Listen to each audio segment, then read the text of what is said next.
नमस्कार दोस्तों। इस देश की सबसे बड़ी समस्या क्या है?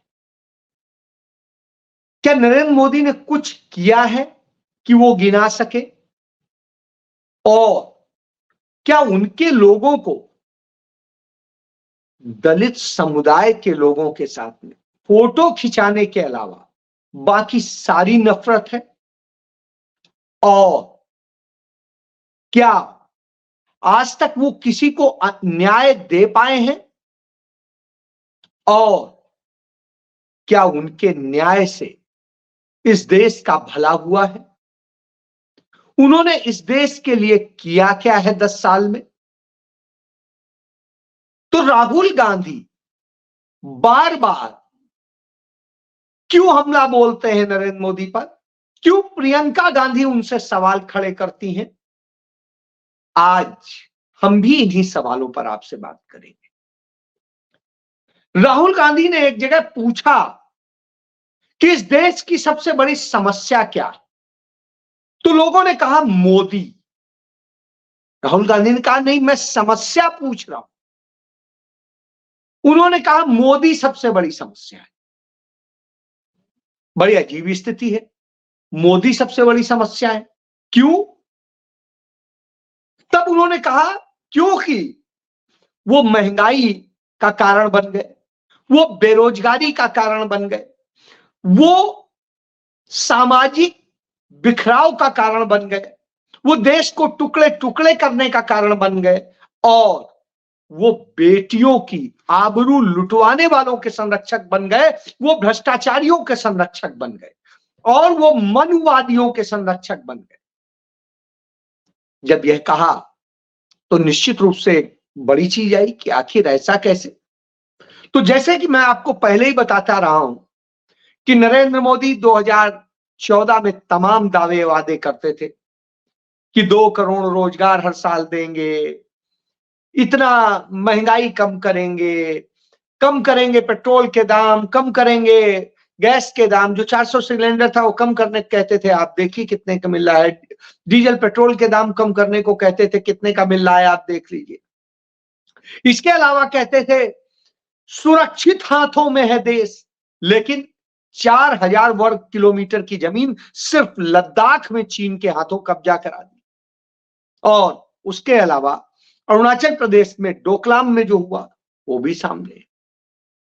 सैनिकों से बात करते थे, तब सैनिकों को कहते थे कि आपको ओआरपी देंगे, 1 रैंक 1 पेंशन, आज तक नहीं मिली।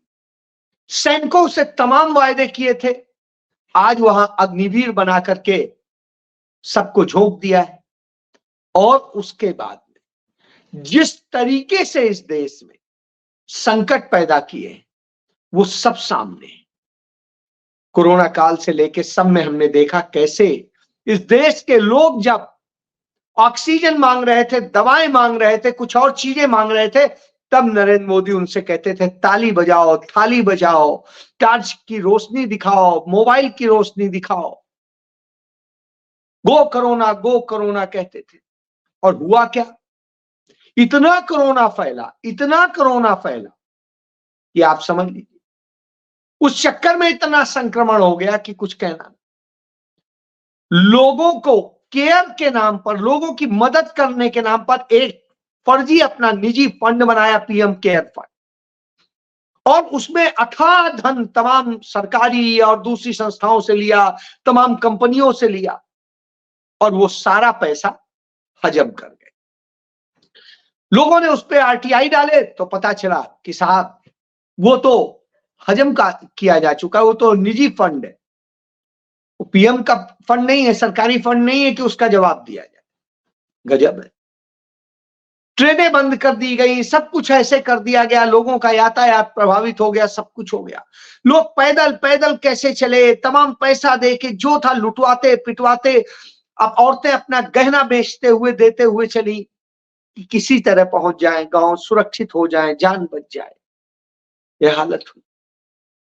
जब ट्रेनें चालू हुई तो 2022-23 के दौरान सिर्फ टिकट कैंसिल करने के नाम पे, टिकट कैंसिल होने के नाम पे, हमने नहीं, यदि आपने टिकट खरीदा वेटिंग का वो कंफर्म नहीं हुआ, अपने आप कैंसिल हो जाएगा, और जो कैंसिल होगा उसका जो पैसा, यानी आपका कोई दोष नहीं है, उल्टा आपको परेशानी जरूर हुई, उसका 21,000 करोड़ रुपया नरेंद्र मोदी ने वसूल किया।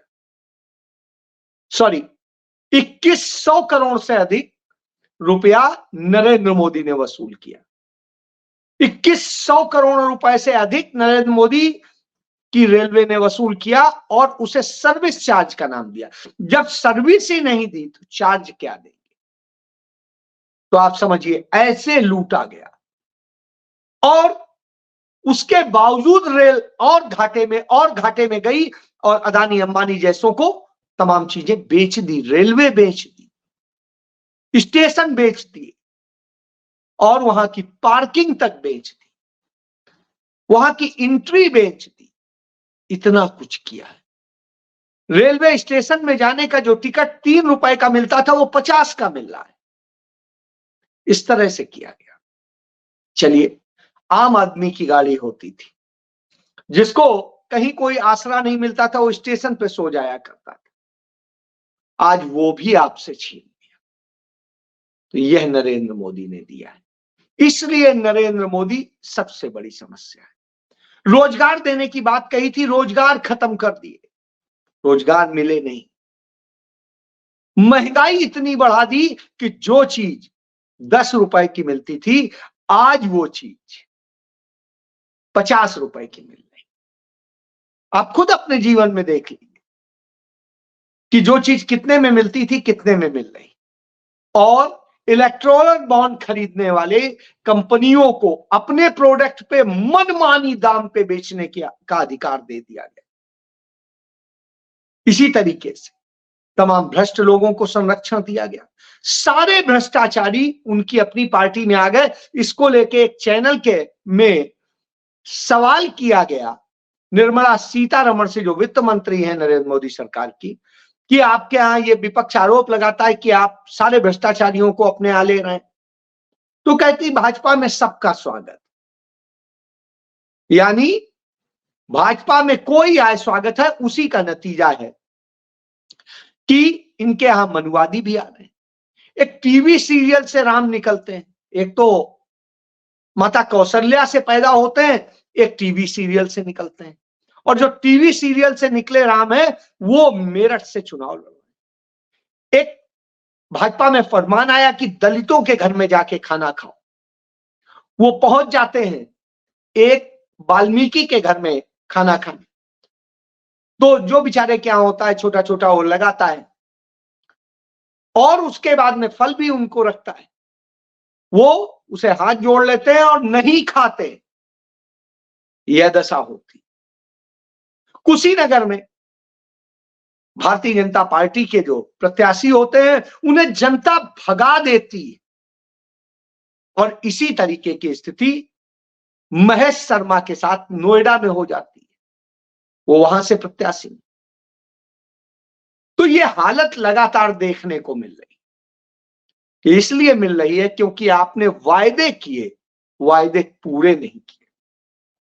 आपने बेटियों की सुरक्षा की बात की थी, प्रियंका गांधी सवाल करती हैं, अंकिता भंडारी इंसाफ बता दीजिए, हाथरस की बेटी बताइए क्या इंसाफ किया, उन्नाव की बेटी क्या इंसाफ किया, शाहजहांपुर की वो बेटी क्या इंसाफ किया, क्या इंसाफ किया प्रयागराज की वो बेटी का, क्या इंसाफ किया लखीमपुर की उस बेटी का, क्या इंसाफ किया आगरा की उस बेटी का, क्या इंसाफ कर रहे हैं कानपुर की उस बेटी का। इतनी बेटियां शिकार हुई हैं बलात्कारियों का, और वहीं शिकार हुई हैं जहां ये रामराज्य कहते हैं, डबल इंजन कहते हैं। लेकिन इन सब का तो जवाब नहीं। तो जब जवाब नहीं होता है तो क्या करते हैं, क्योंकि समस्या खुद ही है, उन्हीं के लोग ये सारे अपराध कर रहे हैं। तब वो कहते हैं कि अरे नवरात्र में मांस मदिरा खा रहे हैं, ये कर रहे हैं, सावन में मांस पका रहे हैं, ये कर रहे हैं। तब आता है, कहां मनाही है, क्या हिंदू धर्म के किसी ग्रंथ में इसकी मनाही है क्या? तब हम बात करते हैं। उसी मनु संहिता की, जिसको आप मानते हैं, उसी से बात कर लेते हैं। उसमें मांस भक्षण अच्छा माना गया है। अपने अतिथियों को मांस का भोजन परोसा जाता है, अच्छे मांस का भोजन परोसा जाता है। यह बात लिखी गई है। यह बात लिखी गई है कि राम ने कैसे, राम को जब आना था तो कैसे हुआ कि इतने इतने तरीके का जो है भोजन बनेगा इसका, मांस का, ऐसे ऐसे मांस का। और राम को जिस हिरण का आखेट करके शिकार करके लेके आने का था, वो क्यों था? उसी का भक्षण करने के लिए। और भगवान शिव, जो सावन की बात करते हैं, भगवान शिव को तो मांस और मदिरा दोनों प्रिय हैं। अघोर पंथ उसी का प्रतीक। तो फिर कहां मनाई? भारतीय धर्म ग्रंथों की ही बात करें तो उन्हीं में मिल जाता है कि कैसे मांस मदिरा का सेवन करना कहीं गलत नहीं है। और हमारे यहां यदि हिंदुस्तान की ही बात करें, भारत की ही बात करें, तो आप देखिए भगवान शिव ही ऐसे थे जिन्होंने गुरु शिष्य की परंपरा शुरू की थी। तो शिष्य उन्हें भोजन के लिए क्या प्रस्तुत करते थे? वो मांस मदिरा ही होता था। और इसकी शुरुआत की थी सबसे पहले उनके शिष्य थे बृहस्पति, विशालाक्ष, शुक्र, महेंद्र, प्राचेतन, मनु, सहस्र और ऋषि भरद्वाज। वही ऋषि भरद्वाज जिनका प्रयाग में जाकर राम चरण पकड़ते हैं और कहते हैं मुझे दिशा दीजिए, मैं किधर जाऊं। तो इससे आप समझ सकते हैं। तो जब नरेंद्र मोदी मांस की बात करते हैं तो आता है कि साहब आप कौन से मांस की बात कर रहे हैं और कहां बात कर रहे हैं। तो इसमें आता है मनु स्मृति के 5वें अध्याय के में श्लोक की संख्या है 30। उसमें स्पष्ट कहा गया है खाने के लायक पशुओं का मांस खाना पाप नहीं है, क्योंकि ब्रह्मा ने मांस खाने वाले और मांस खाने योग्य पशुओं दोनों को ही बनाया है। तो ब्रह्मा ने बनाया है और यह व्यवस्था दी है। दुर्गा पूजा में बलि दे करके उसका मांस का प्रसाद के रूप में ग्रहण किए जाने की व्यवस्था है। आज भी कामाख्या देवी में चले जाइए या और भी बहुत, छिन्नमस्ता में चले जाइए, कई जगह मैं खुद गया हूं और देखा है मैंने। तो वहां इसी नवरात्र में बलि दे करके और उनका भक्षण किए जाने की व्यवस्था। ये कोई नई चीज नहीं। भारत के 80% हिस्से में नवरात्र पर यह खाया जाता है, मांस का सेवन किया जाता है। और 80% भारतवर्ष जो है मांस मदिरा का सेवन करता है, यह भी आप जानते हैं। तो इसलिए कहीं पर इसकी यह स्थिति नहीं है। कुछ जगह जबरन थोपी जा रही चीजें हैं। इसी तरह बंगाल में ब्राह्मण जो है पूजन में उसका इस्तेमाल करते हैं, मछली का भोग लगता है, पवित्र भोग माना जाता है। इसी तरीके से भैंसे की बलि दी जाती है, वह भी होता है। और इसके बाद में कामाख्या का बता ही चुका हूं, बकरों के अतिरिक्त भैंसे की बलि देने की कामाख्या में भी व्यवस्था है। तो इस तरह संपूर्ण हिंदू समाज नवरात्र पर जो जिस तरीके से करता है, तो उसमें कहीं पे वो नहीं है। शक्ति की उपासना ही इससे है और शक्ति का अभिप्राय है यहां पर। तो ब्राह्मणों द्वारा होली के दिन मांस खाना शुभ माना गया है। तो इस तरह से इलाका है, सब चीजें हैं। और फिर आप देखिए जैन, वैश्य, इन लोगों में मांस का जो है वो होता था, विधान नहीं था। ये लोग नहीं खाते थे, जैन और वैश्य। इसके अतिरिक्त सारे खाते थे। और इसका आप एक चीज देखिए, बौद्ध धर्म में खाने का भगवान बुद्ध ने दूषित मांस ही खा लिया था, इसीलिए उनका निधन हुआ था, इसका जिक्र है। तो बौद्ध धर्म में मांस खाना जो है उचित है, तो कहां से बता रहे हैं, कौन से आप धर्म का बता रहे हैं? भगवान बौद्ध को आप खुद कहते हैं कि विष्णु का 10वां अवतार है, तो जब आप उन्हें अवतार बता रहे हैं तो फिर उन्हीं को मान लीजिए। और भगवान शिव तो सारे देवताओं के, देवियों के, सबके स्वयंभू हैं, उन्हीं से सब कुछ सृष्टि बनी है, वो खाते हैं। और विष्णु, जब ब्रह्मा इसका जिक्र करते हैं तब फिर आप कैसे मना कर सकते हैं? तो और महाभारत काल में 4वीं सदी के ईस्वी में, जिसे महाभारत काल में लिखा गया है कि उसमें भोजन के रूप में मांस मदिरा परोसने का जिक्र है। तो महाभारत में भी हो गया, रामायण में भी हो गया, शिव पुराण में भी हो गया, उसके अलावा मनु संहिता में भी हो गया, माता के उस में भी हो गया। तो कहां से मना ही कर रहे हैं और इसके बाद में दूसरों को आप इंगित करते हैं? तो धर्मशास्त्र पहले आप पढ़ लीजिए कि आप हिंदू हैं कि नहीं है, क्योंकि यदि हिंदू हैं तो आपको अपने शास्त्रों का पता होना चाहिए था, और अन्यथा आप सनातनी हिंदू होना कहना बंद कर दी, क्योंकि उसकी परंपराओं का तो पालन आप ही ने नहीं किया है। जब आपकी माता का निधन हुआ, पूरे देश ने देखा, ना आपने बाल बनवाए, ना नख कटवाए, ना और संस्कारों का पालन किया, ना आपने गरुड़ पुराण का पूरा पाठ सुना, तो फिर कैसे कहें? इसी तरीके से आप दूसरे में देखिए, वेदों में कहा जाता है कि सामान्य तौर पे आप, जीव जो है एक ही है, जीव की हत्या नहीं करनी चाहिए, लेकिन खाद्य के तौर पर जीव खाया जा सकता है। तो आप इससे समझ सकते हैं कि कहीं पर भी इसकी मनाही नहीं। उस काल में भी यज्ञ हवन होते थे वैदिक काल में, और उसमें उसकी आहुति होती थी। तो जब आहुति दी जाती है तो उसे ग्रहण किया जाता है, क्योंकि जो आप देवता खिलाते हैं वही खाते हैं। तो इससे आप समझ लीजिए। फिर आप मुगलों को लेकर के तमाम सवाल खड़ा करते हैं।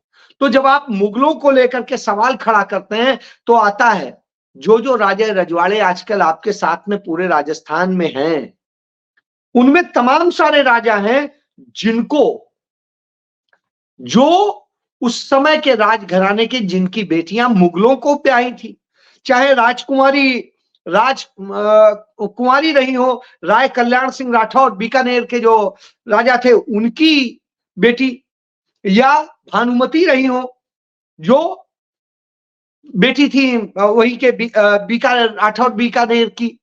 इसके बाद में नाथीबाई, ये भाटी जैसलमेर के राजा की बेटी थी। रुक्मावती, ये मारवाड़ के राजा की बेटी थी। इसके बाद शाह जो मानबाई थी, वो राजा भगवान दास की बेटी थी। इसके बाद में जगत गोसाई, जो जोधपुर के राजा उदय सिंह की बेटी थी। तो इसी तरीके से मानवती बाई, ये राजकुमार जहांगीर से शादी हुई थी, ये मारवाड़ की बेटी थी। इसके बाद में मलिका जहां, ये इनका सलीम से हुआ था, ये भाटी जैसलमेर के उनकी बेटी थी। इसी तरीके से तो ये सारे राजे रजवाड़े आज आपके साथ हैं। तो साहब, ये नाते रिश्ते बनाने वाले तो आप ही के लोग थे, तब किसकी बात करेंगे? महाराणा प्रताप के बेटे उदय, उनका आप देखिए।